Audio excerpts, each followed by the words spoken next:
এই অভ্যুত্থান কোনো একক ব্যক্তির নয়, কোনো গোষ্ঠীর নয়।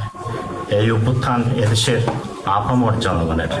স্বাধীনতার পর থেকে এ পর্যন্ত এরকম অনেক দুর্যোগ দুর্বিপাক হয়েছে, তার মধ্যে জুলাই বিপ্লবটি একটি ভিন্ন ধর্মী একটি অভ্যুত্থান হয়েছিল।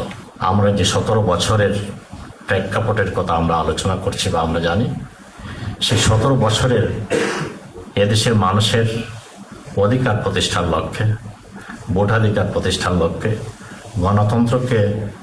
গণতন্ত্র পুনরুদ্ধার করে প্রাতিষ্ঠানিক রূপ দিয়ে একটি স্বাধীন সার্বভৌমত্ব রক্ষা করে জাতিকে আবার ট্রাকে নিয়ে আসার, ফেসিবাদ থেকে মুক্ত করে দেশকে আবার এটি ট্রাকে নিয়ে আসার জন্য তার সমস্ত জীবন যিনি আন্দোলন করেছেন, এবং সবশেষে গত 17 বছর যিনি আন্দোলন করেছিলেন আমাদের একজন মহিষী নারী, সাবেক প্রধানমন্ত্রী দেশনেত্রী বেগম খালেদা জিয়াকে শ্রদ্ধার সাথে স্মরণ করছি এবং তাদের রুহের মাগফিরাত কামনা করছি। এই অনুষ্ঠান দেশের সমস্ত মানুষকে এক করে একটি প্রেক্ষাপট তৈরি হয়েছিল, আন্দোলন করেছিলেন, এবং সেই প্রেক্ষাপটে দাঁড়িয়েই এই জুলাই অভ্যুত্থান আমাদের ছোট ছোট ছাত্র ভাইয়েরা শেষ পর্যন্ত শিক্ষা প্রতিষ্ঠান ত্যাগ করে শিশু পর্যন্ত রাস্তায় নেমে এসেছিল।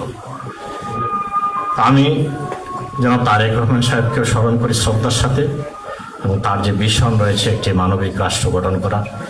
এই যে আজকের যে অভ্যুত্থানের নিয়ে আমরা আলোচনা করছি, জুলাই অভ্যুত্থানের এটার যে স্পিড, একটি বৈষম্যহীন মানবিক গণতান্ত্রিক ন্যায়ভিত্তিক একটি রাষ্ট্র প্রতিষ্ঠার যে ভিশন নিয়ে কাজ করছেন।